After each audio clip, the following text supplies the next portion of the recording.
بسم الله الرحمن الرحيم. السيدات والسادة الكرام، السلام عليكم ورحمة الله وبركاته.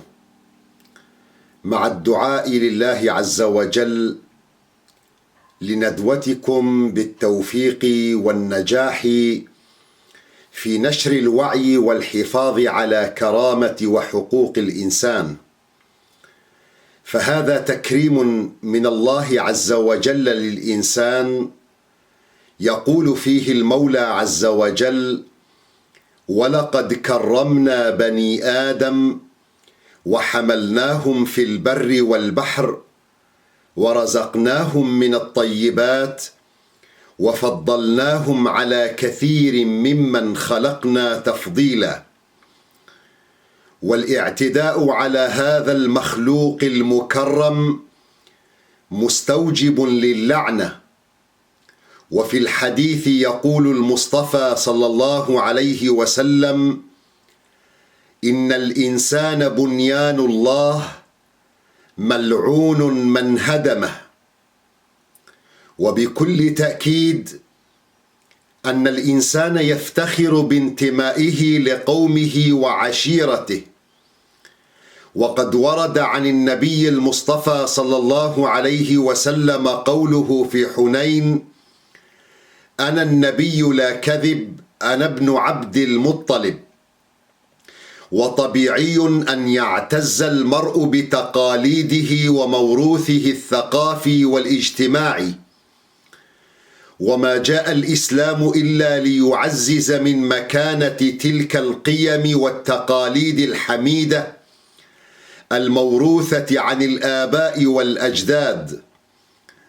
لكن الذي يجب أن نقف عنده أيها السادة أنه ليس كل موروث يجب أن يحفظ، وليس كل تقليد وعادة يجب أن تتبع، خصوصا إذا كانت متصادمة مع الشرع الحنيف ومتضادة مع الحقوق والكرامة الإنسانية. وهذا ما يشير إليه المولى عز وجل في قرآنه الكريم حين يقول: وإذا قيل لهم اتبعوا ما أنزل الله قالوا بل نتبع ما ألفينا عليه آباءنا أولو كان آباؤهم لا يعقلون شيئا ولا يهتدون. وما حصل في الحسكة مؤخرا تحت مسمى الشرف موروث لا علاقة له بالشرف، وجريمة مكتملة الأركان منافية للشرع الحنيف، لأنها قتل النفس الإنسانية بغير حق، وهذا من أعظم المحرمات، وجعله الشرع من أعظم الجرائم وأكبر الكبائر، حين قال المولى عز وجل: ومن يقتل مؤمنا متعمدا فجزاؤه جهنم خالدا فيها وغضب الله عليه ولعنه وأعد له عذابا عظيما. وقال الرسول صلى الله عليه وسلم: لا يزال المؤمن في فسحة من دينه ما لم يصب دما حراما. فالنفس الإنسانية في الإسلام معصومة، وحفظها من الضروريات الخمس الواجب رعايتها وصيانتها. يقول المولى عز وجل: من قتل نفسا بغير نفس أو فساد في الأرض فكأنما قتل الناس جميعا، ومن أحياها فكأنما أحيا الناس جميعا.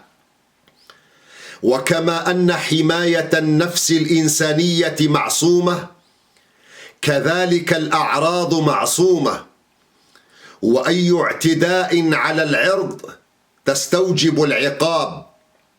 ولكن العقلية التخلفية تلك التي تستحوذ على هذا الحق وتصادره من أصحاب الاختصاص وهو القضاء، وهذا باطل باتفاق جميع فقهاء المسلمين وباتفاق جميع المذاهب الفقهية، لأن الأحكام الشرعية في الإسلام تبنى على اليقين وعلى الأدلة الواضحة، ولا تبنى الأحكام على الشك والوهم.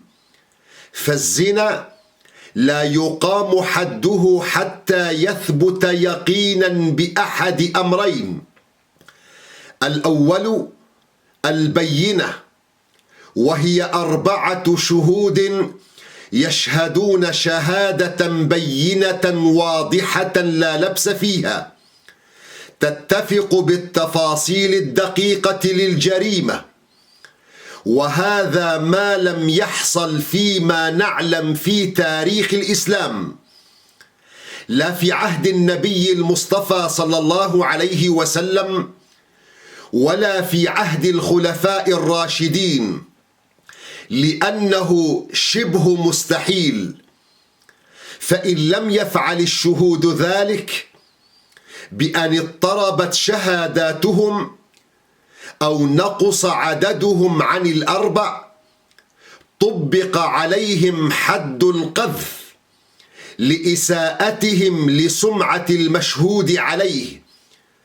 قال المولى عز وجل: والذين يرمون المحصنات ثم لم يأتوا ب4 شهداء فاجلدوهم 80 جلدة ولا تقبل لهم شهادة أبدا وأولئك هم الفاسقون. والثاني هو الإقرار، وهو أن يقر المتهم على نفسه 4 مرات متفرقات أمام القاضي بفعل الجريمة، وعلى القاضي في كل مرة أن يلقنه الرجوع عن إقراره. وإذا تحدثنا عن الشهادة والإقرار أيها السادة، فإنه يلزم من ذلك كله أننا نتحدث عن قضاء ومحاكمة عادلة، وهذا من أهم حقوق الإنسان، فإثبات الجرائم والحدود وتنفيذها من سلطات القاضي لا الأفراد، حتى ولو كانوا من أقرب الناس. أما الشك في سلوك شخص ما أو الاشتباه به فلا يعتبر دليلا على أنه قام بتلك الجريمة، بل على العكس، لأن الشك يفسر لصالح المتهم، والأصل براءة الإنسان من هذه الجريمة، ولا بد من إقامة الدليل الواضح على خلاف الأصل. والبراءة هي اليقين، وهو لا يزول بالشك. ومعلوم أن الحدود تدرأ بالشبهات، فقد أورد الإمام ابن عبد البر في الاستذكار من قول أمير المؤمنين عمر بن الخطاب رضي الله تعالى عنه أنه قال: لئن أعطل الحدود بالشبهات أحب إلي من أن أقيمها بالشبهات. وبالتالي أيها السادة، ما يسمى زورا وبهتانا جرائم الشرف واحدة من أبشع الجرائم التي تنتشر في المجتمعات اليوم.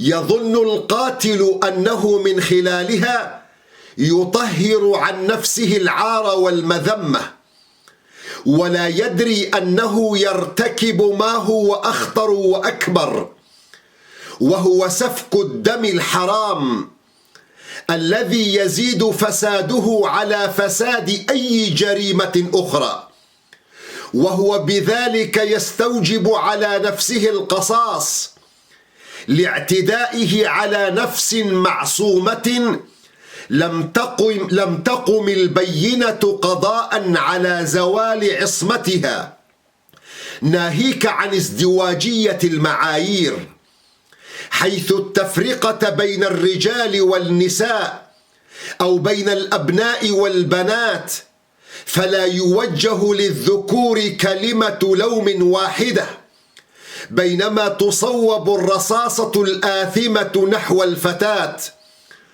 والأدهى أنهم كثيرا ما يأخذون بالإشاعات ويصدقون الاتهامات الباطلة ولا يحققون فيها تحقيقا قضائيا عادلا مثبتا، ناسين أو متناسين أن الأصل في الإنسان السلامة وفي المتهم البراءة، وخصوصا في قضية الزنا التي حدد الشرع في إثباتها تشديدا لا نظير له.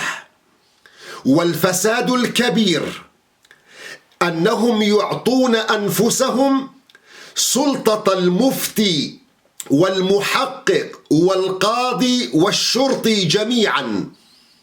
والأصل في بلاد المسلمين أن يتولى القضاء النظر في مثل هذه القضايا كي يستتب الأمن وتستقر المجتمعات ويقوم كل بما عليه من واجبات وينال ما له من حقوق، هذا على افتراض ثبوت الجرم.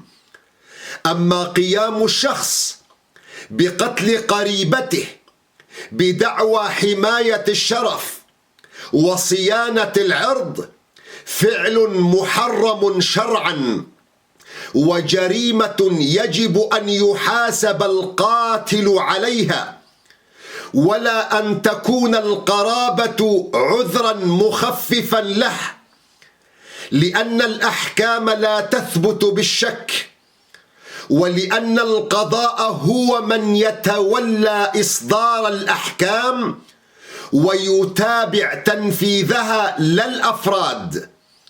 وهذا ما يستلزم منا جميعا أيها السادة تضافر الجهود بينكم جميعا، كل رجال الدين والفقه ورجال القانون ومنظمات المجتمع المدني، للتوعية في المجتمع وتلافي أي ثغرات قانونية تشجع على هذه الجريمة النكراء، من خلال إزالة كل البنود التي تخفف العقوبة تحت مسمى الدفاع عن الشرف. أسأل الله عز وجل لكم ولنا جميعا السلامة، مع الدعاء لله عز وجل التوفيق لكم في أن تزال هذه العادات والتقاليد البالية من المجتمع من خلال نشر الوعي. والسلام عليكم ورحمة الله وبركاته.